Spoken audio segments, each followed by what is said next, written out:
Punchboard Media, where we all bring something to the table. Pull up a chair at punchboardmedia.com.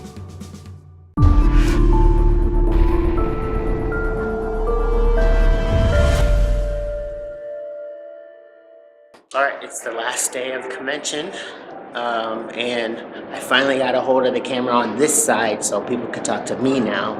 There he is back there, so good for him. But we just got a few more things to wrap up, and we will see you in a bit. Later.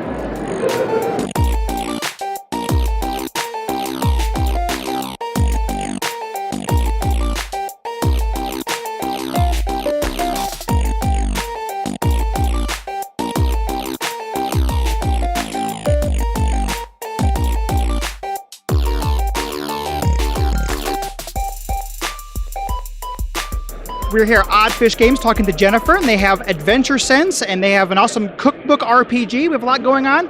What's happening here at the booth?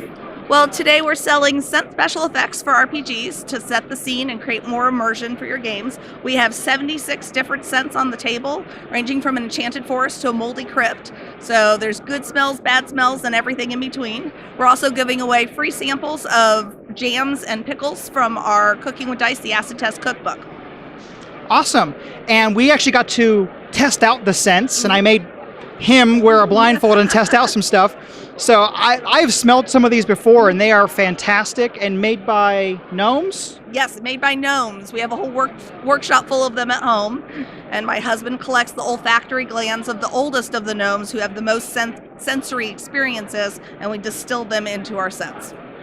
And also, you don't have to just use them in the tins, right? They have different ways that you can have them scented on yourself if you have some kind of...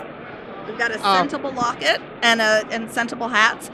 And you can use that if you just enjoy one of the scents and want to carry it around with you all the time. It also makes a great accent for cosplay. Awesome. So you can come over here and you can smell like anything you want practically. Yeah, if you name it, we probably have it. We've got Italian restaurants. We've got Dank Dungeons. We've got Alchemist Labs. We've got it all. Awesome. Thank you so much for talking to us. Thank you.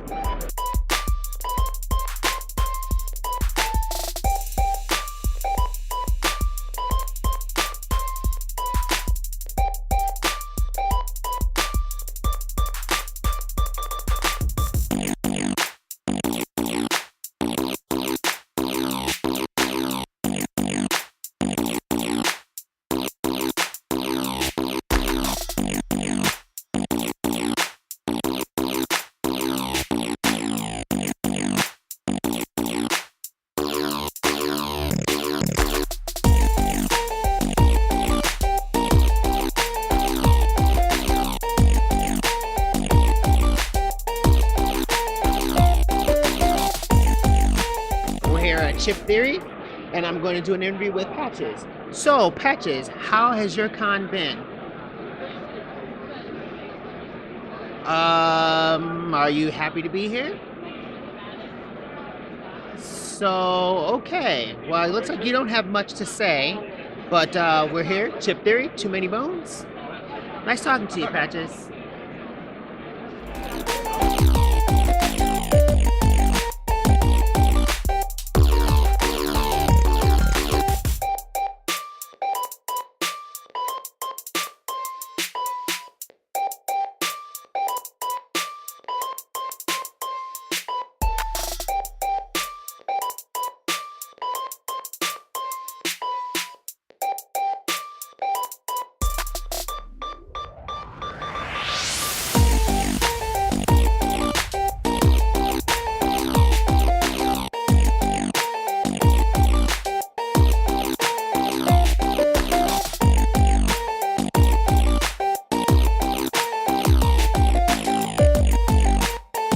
So we're here in the Unpub room talking to Breeze about AEGIS. The game actually got the preview, but now we have a pretty version of it.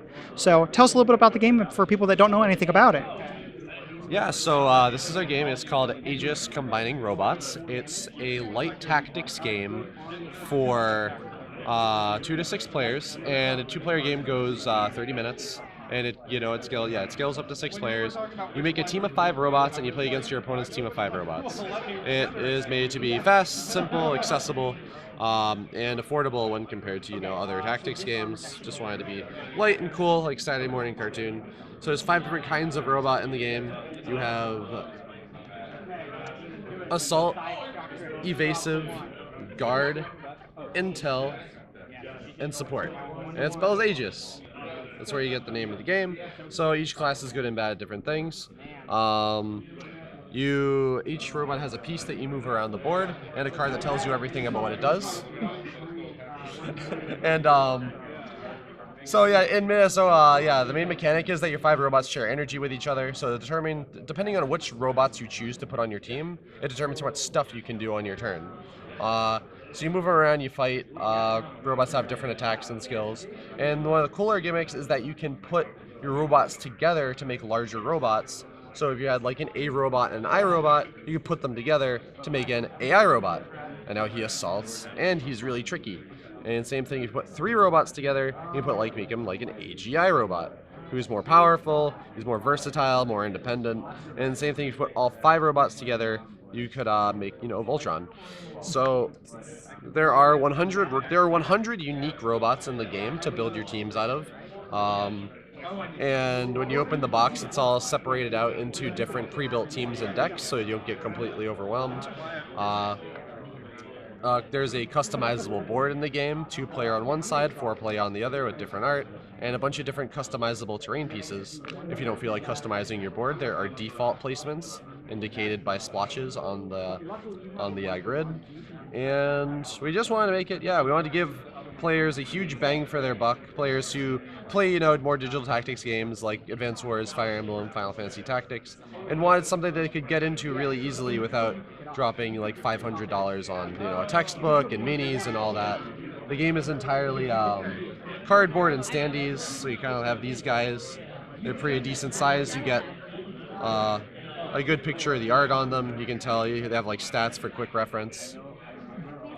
It's actually one of the things you don't get with minis is that you usually don't get like a lot of good utility. So here you can see name, movement, how much health the robots have, and So you just start in one corner, your opponent starts in the other corner.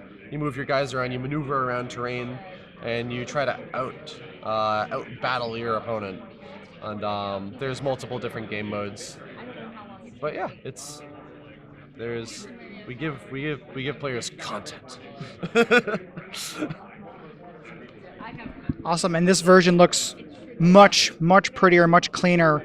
And that's something I did really like about the game is that you have information on the little standee, so you don't have to like always reference your cards or anything like that. I really like that about the game. Yeah, you don't have to peer. You don't have to peer all the way over the table to necessarily know the basics of what your opponent's robot does. If you see that they have a red robot, it's an assault robot, and that usually means it will run up and punch you. So you can usually infer things just by the different classes of robot in the game.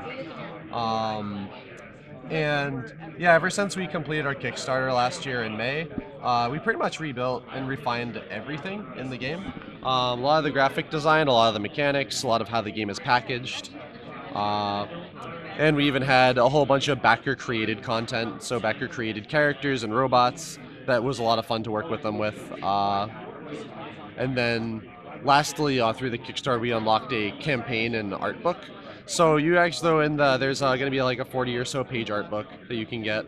Half of it's an art book, half of it's a campaign book. It'll take you through the story of Aegis, and each chapter has a different map layout and some cool like pre-built teams that you can try out with some different win conditions and scenarios. So it's almost like you're playing through like a video game story mode where you can see and try out different cool crazy things with the game, and that will be available when the game launches too. So we're looking to get an early launch of the game at Gen Con this year. We're getting in some early copies because the game is in printing right now, and we're basically getting about around 200 copies of the game only for Gen Con. And then after that, the rest of the games will show up in America for us to fulfill all the backers. But if you want to pick the game up, it is still up for pre-order at robotstrategygame.com. And if you pre-order and are going to Gen Con, you can pick it up there. Otherwise, you'll get it at the same time as all the Kickstarter backers. And I also like to thank all the Kickstarter backers for their patience. We're running like on a 5-month delay, but it's not as bad as it could be. But you know, perfection takes time. We put great care into just about everything, and we're also a very small team, so we put everything under a microscope. I'm proud to say that there are no typos. That is always fantastic. Catching typos all the way up until the last moment, but I'm pretty sure we squashed all of them. So, game's sharp and good, and very happy with it. Very happy with game balance. For a game with 100 options that you can make teams out of, we have a very smart, balanced team. A lot of great play testers that have helped us make the game as good as it is, and also a team of very good artists to get the game looking where it's looking. So yeah. Awesome, and thank you for taking the time to talk to us about it. Yeah, no, thank you guys. It's always great to see you. Thank you.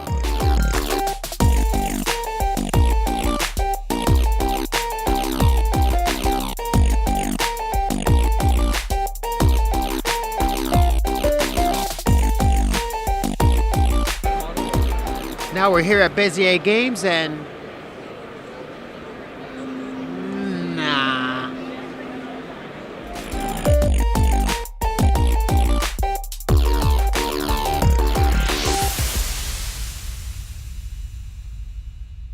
So last up today, we are now at GameFor here with Adam. So what is GameFor, and tell us a little bit about it. So GameFor is it's basically an app for finding gamers and stores and events and clubs and groups in your local area. It's for Android and it's for iOS. It's designed so that all you have to do is, once you download it onto your phone, you can pull it out and find what's going on in your local area for gaming. You can run your groups through it if you want to start a group, or if you want to join a group, or if you've already got a group on another platform like Meetup, you can bring it over to GameFor.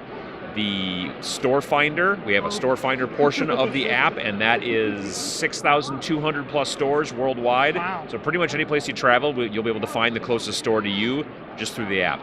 We have something called Looking for Players as well in the app. Looking for Players is kind of like that 3x5 card on the cork board at the back of the game store that says, you know, we're looking to play board games, or to play, you know, Magic, or we need a cleric for Thursday night for our D&D group. Okay. That allows people to look in their local area for people who are basically putting themselves out there saying, hey, this is the game I want to play, this is the type of game I want to play, and you can send them a message in the app. There's an entire messaging system built into the app. Okay. But we're very cognizant of privacy, so all you really need to have is a username, password, and an email. And the messaging in the app means that you're not putting like your email out into the world, you're not putting your text, phone number into the world, any kind of stuff like that. Also, the majority of the events and things like that are all predominantly store-based. So even if you are going to do your own kind of event and post it, you're posting it at a store because it's a public place. It's some place that we know is safe and everything like that. If you decide to start a group, you can start a group and you'll get up to 10 members in your group, and it's free. But if you want to go above 10 members and get a bunch of other benefits, like the ability to have custom public locations, you can do that, and then you can get a location. Let's say you meet at a restaurant back room, or you meet at a library for your gaming club. For $5 a month for the entire group, not per person, you'll be able to not only have more than 10 people in your group, but you'll also be able to have custom places. So you can enter your library, community room in there. We'll make sure on Google that it's really that, not like somebody's garage or something. And then it'll be locked into your group, so that when you want to make events and have it there, you'll be able to do that. You'll be able to have repeating events for your group and things like that. It's basically just, we're a small company that makes apps for normal business clients and things like that. But we're all tabletop gamers too. There's 6 of us, and we knew that this was something that was needed in the market. We knew that we had the resources and the know-how to make it happen. So we launched it just before Christmas. Didn't really start pushing it until about March at the Reno trade show for Gamma, and right now we were at about 2,500 users when we started at Reno back 3 months ago. We're at over 20,000 users now. Wow. We've got 800 different groups or clubs and groups in the app, and about 300 verified stores. Stores can get verified for free. It's just a simple process on our website. You go down to the bottom and click on store owners, and then you as a as a store can start putting your events into the app. That's pretty much all of it in a nutshell. That is awesome. So thank you so much for talking about it. Not a problem. Not a problem.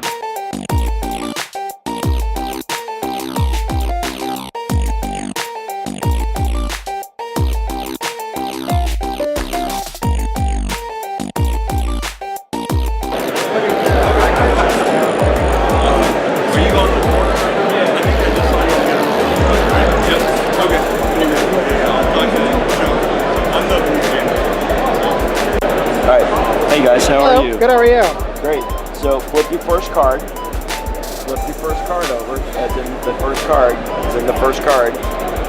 Flip over, face up. So that is the end of Origins 2018. We're done. It has been a long weekend, but Ready to go home. we had fun, and I hope Always do. I hope everybody's enjoyed these vlogs. So make sure you go back and watch them from the beginning over and over again. If we haven't said your name, that doesn't mean we're not thinking about you. It's just we have so many people to say. I can't get all the names right, but watch the videos. We tag everybody. Cloak and Meeple, you know it. We love it. It's all good. So Origins, we will see you next year.